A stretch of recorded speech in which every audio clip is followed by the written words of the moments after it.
Hi, I'm Donovan Joint, and this is Demystifying God. And as the name suggests, this is a site where we cut through the mysticism that is normally leveled by Satan against God. So it's lying pretensions, arguments that make it difficult for us to see who God is, as Corinthians says. It says that we are to tear down strongholds of ideas or arguments or pretensions that's lies pretending to be truth that set themselves up against the knowledge of God. So we have a very important one today. I mean, if you look at the world around you, you'll sort of sense that things are not going too well, and there's a major division between left and right. And it's not how left and right was divided 20 years ago. 20 years ago, there was still a table of discussion, and left and right would come there and they would bash out, often not very happily, but to come to middle ground solutions. But that table is gone, and it's not coming back. So the way we approach life is to be totally different. Typically, you would think justice would be setting somebody straight. And 20 years ago, when there was a table of discussion and people were congregated around it, and there was only a fringe of whack jobs on the left and the right, then you could use indignant methods to call people out and to keep things in check. But in recent times, we've had a more full polarization. Table of discussion is gone.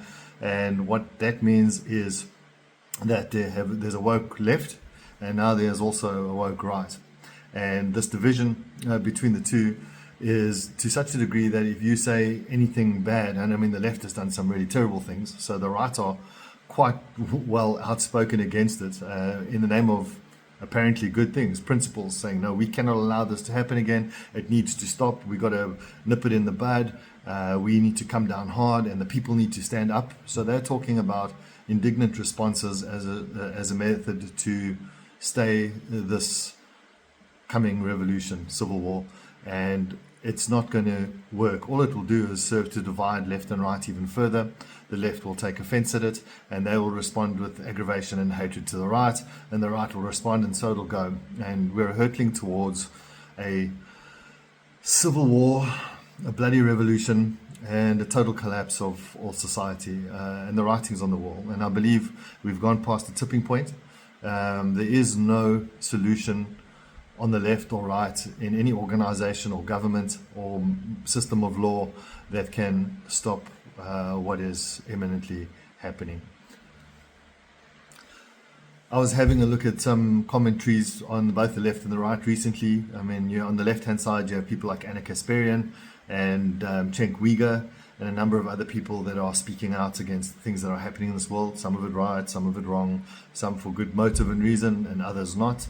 And the same on the right, but just to obviously a different end, where commentators like Tucker Carlson and even Nick Fuentes, a little bit further right, they are calling for action. People must stand up, and this indignance must rise up, and we must extirpate the left and stop every bad thing and use whatever force is necessary to do so. And they speak with very emboldened and passionate language, which is divisive. It's causing anger on both left and right. The commentaries of it, just the people that are in the middle, they are talking about how hateful and hectic it actually really is. So if to indignantly respond either way and try and stand up for what you believe is right, but have to use more indignance and anger and force and coercion in order to sort the problem out, it's going to serve a destructive end in terms of leading us to the revolution, a bloody revolution, even faster than we're already going. So what are we to do as Christians in this world? How are we to respond? Do we pick right because right apparently looks good compared to what left is doing? Is that the solution? Or is there something very subtly subversive that is happening? A plan of the devil to create this division. He controls both left and right. It's kind of like a magician, the left hand and the right hand, and the left hand does the distraction, and the right hand brings about the solution. And the left hand being blue, right hand being red. And the left and the right hand don't know what the other is doing, but the brain behind both the left and right hand, it clearly knows what it's doing. That's the great enemy of God. So we are being cajoled into something that appears to be right. So it's a pretension. It's a false ideology that if he can get all the people that are standing up in indignance against the horrible left, that there's a solution in that. And I'm here to say that this is not a biblical method. If you look at, I believe, what is called for, you look at Shadrach, Meshach, and Abednego, and you look at Jesus. Shadrach, Meshach, and Abednego, in the face of a state-run religious system that was starting to force and coerce worship, they didn't go and set up an uprising to overthrow the government and the system of that time. They peacefully submitted in love, and that demonstration of what they did was the ideological victory. And it's a similar ideological victory that Jesus had at the cross. Jesus could quite easily, wipe out everybody and rule if power and force were the objective of it all. But he was faced with a religious system and a civil system, and those systems wanted to be done with him. In fact, the civil system was less interested in dispensing with Jesus. And Jesus, if he could execute power, if you look at in the Garden of Eden, Gethsemane, Simon was standing there, and when they came to arrest him, he pulled out his sword and he cut off Malchus's ear. And Jesus gave an object lesson there that it was not about power, and if it were, then he would speak to the Father would send legions of angels, and they would take care of it like no problem. But he then demonstrated what the solution is, which is healing. So he heals the ear of Malchus, and he submits himself to their understanding of the law, and they misuse law in self-preservation to sentence the God of the universe, the lover of souls, to death on the cross. And he submitted himself to the cross, and he proved therefore what human law would do, even to perfect goodness and love, and civil law for that matter. Civil law will go along with it to preserve peace. So this is what we're seeing playing in the world today, and our role as Christians is exactly the same. We are to surrender ourselves in peace and love, self-sacrificially, sharing truth lovingly, not for the purpose of division. So being careful in how we do this, because we still want to counsel people who are interested into what the truth is. And I'm going to use an example. All of society is an accumulation of what's happened over the last hundreds of years. We can go back to as far as Babylon, where the Hammurabi Code was instituted. It was the first law where the state would enact justice on behalf of its people, providing a framework and a sentencing structure that was equitable, and they would punish people as a kingdom as opposed to the individual. So it was an advancement in ideological thinking at that time, which Babylon was known for. Coincidentally, if you go into a lot of the buildings, the judicial buildings in the United States, they'll have a bust of Hammurabi and a Hammurabi's code there, because that is the system that our justice systems generally work off. And they give Hammurabi credence for that. So when it comes to the ages, I mean, if you have picture the statue of Daniel, you had the head of gold, which was Babylon, the chest and arms, which was Medo-Persia, and you had the bodice of bronze, which was Greece, and then you had Rome, and then divided Rome, and then the division into the 10 kingdoms, which is iron and clay, the legs being Rome, or iron, the iron monarchy. So each one of those things are man-made ores used to produce an idol, and the collection of them symbolizes the human governance methods and ideologies and sociologies and laws and systems that we have come to use in the world today, whether mystical or legal or whatever they are, is something that's passed through society. They are man-made, and ultimately it will always end in the brittleness, as you see in the feet of iron and clay, and total collapse. So it also says that the statue is destroyed by a rock not cut out by human devising or human hands. So all of these in the statue were human-made, idolic representations in the statue. And then what comes is a rock that's not cut out by human devising. It does not work like human law works. And God's judgment in these last days is just to demonstrate finally, once and for all, that humans, creature government could never lead to peace and will always devolve into utter chaos and collapse. And what we see now is Babylon is fallen. The verse says in Revelations, Babylon is fallen. So there's a total collapse that's coming. But we can see the fall happening right now. And this is what God's judgment is on people.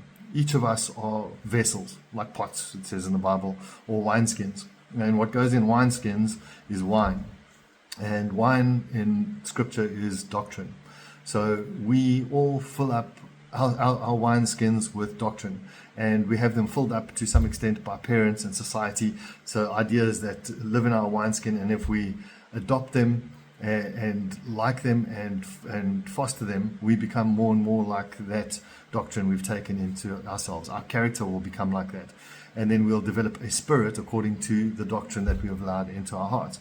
You can have a right Christian spiritual doctrine, a wrong Christian spiritual doctrine, or understanding of how God's ways work. You can have atheistic, communistic, satanistic, theosophical, all the various different kinds of spirits that you can fill yourself up with. And you can see this idea play out with kids. People will say that child has got a contentious spirit or a joyful spirit or a fighting spirit.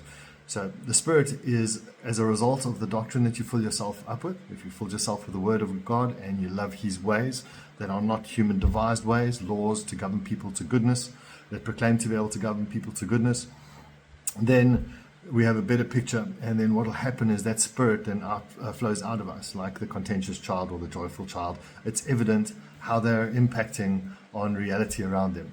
And when your spirit imprints on the world around you, you are contributing to the larger mass of things that are happening in some small way, some people in a larger way. And this is the spirit that outflows. So a contentious spirit that claims that through law and coercion we can get things back to normal is going to be bloody and revolutionary, and it's just going to add to the problem. So we in self-sacrifice are going to be called to lovingly lay down our lives for others, sharing the truth in love, in a spirit of peace, and have that spirit of Jesus, like he was in the face of the cross, and that spirit of Shadrach, Meshach, and Abednego in the face of their trials, and Daniel in the lion's den, political or civil and religious authorities in those cases, as well as at the time of the Jews, and it will be now at the end of this time. So this final collapse is this outflowing of what's in the wineskins, and God's ways have been rejected and people have preferred Satan's ways, whether it's a false Christian ideological viewpoint or atheistic, or whatever the case may be. That spirit is in so many people that as society begins to collapse, more and more there will be a fear that overcomes people, and they'll seek to defend themselves, take from others, protect themselves. So there's a selfish spirit that comes into those bodies, and under pressure, when things are collapsing, whatever you filled yourself up with is going to overflow even more and imprint on the world around you and impact the world around you. So that selfish spirit will mean more tumult and anger and indignant lashing out and responses and things like that. But a spirit of Christ will say, there is no solution left and right. We cannot fuel the right to overcome the left. There's no more solution in that. We've far past that. The tipping point is gone. There is no solution in that method. The only solution is healing. God said this would happen. This is God's divine judgment, and he doesn't need to lift a finger. The spirit that we have filled ourselves up with leads to this final collapse in society. And as things collapse more and more, the overflow of the tumult and the selfishness goes to such an extent that it leads to this incredible fall and a time such as never was. And this is when this is at its zenith and its max. What has happened is then the evidence of Satan's ways, creatures' ways, human ways that are obviously fallen, will result in total collapse always. There's no human solution. So the final evidence in the court case is done. That means Jesus can then come with healing in his wings. So once everything is collapsed, he comes with a solution to all those who loved him and loved his ways. The solution will come, and that demonstrated Christ's character in that time. Those that hated God will hate to be in his presence, and they eventually will capitulate.